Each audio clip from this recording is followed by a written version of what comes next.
in the theater, I saw Problemista. I do not know what Problemista is. Oh, Liz does. And? Okay, yeah. I unfortunately had not seen Los Spookies. I do know what that is. Yeah. Okay, so Julio Torres from Saturday Night Live, then did Los Spookies with Fred Armisen, now did this movie, written, directed, starred. wow, cool. I mean, I think it might be a similar flavor that I was unaware of. Oh, okay. Quite surreal and a little, I'm sure there's a million words like goofy. I mean, it's slightly silly sometimes. It's an interesting trip he takes you on in this movie in New York City. You should give it a chance, especially if you watched or liked Los Spookies, I think. Also, Tilda Swinton. Come on. Yes.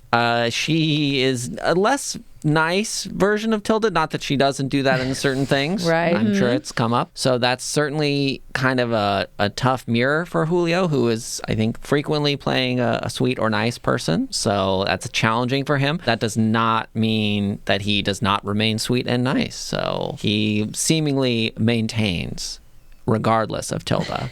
Interesting. Didn't he come from Saturday Night Live? He was a writer, I believe. That's what I said. Yeah, he was a writer. Okay. So I don't think he was in any sketches, but yes, he was a writer. Infamously, perhaps wrote the Papyrus sketch.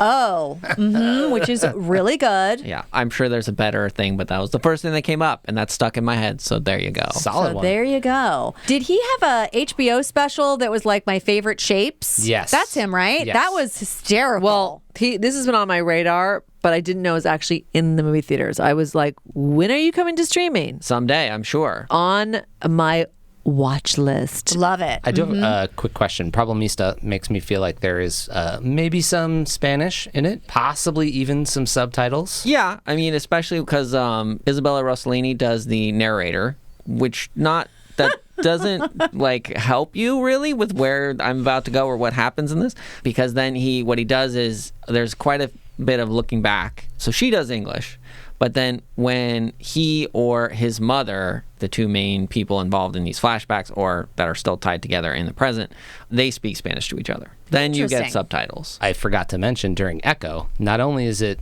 Native American cultures, but they speak in that tongue. So then that gets subtitled. And then also she's deaf, so there's a whole bunch of sign language that also needs to get subtitled. So it's a lot of reading. Don't do it at night. This is not a heavy reading. He speaks with the mother like 5 times, and they're like less than a minute or 2 each time. So Because Los Spookies with Fred Armisen, right? yes, There was quite a bit of Spanish, if not 90%. so much less apparently. Much in less. this. Okay.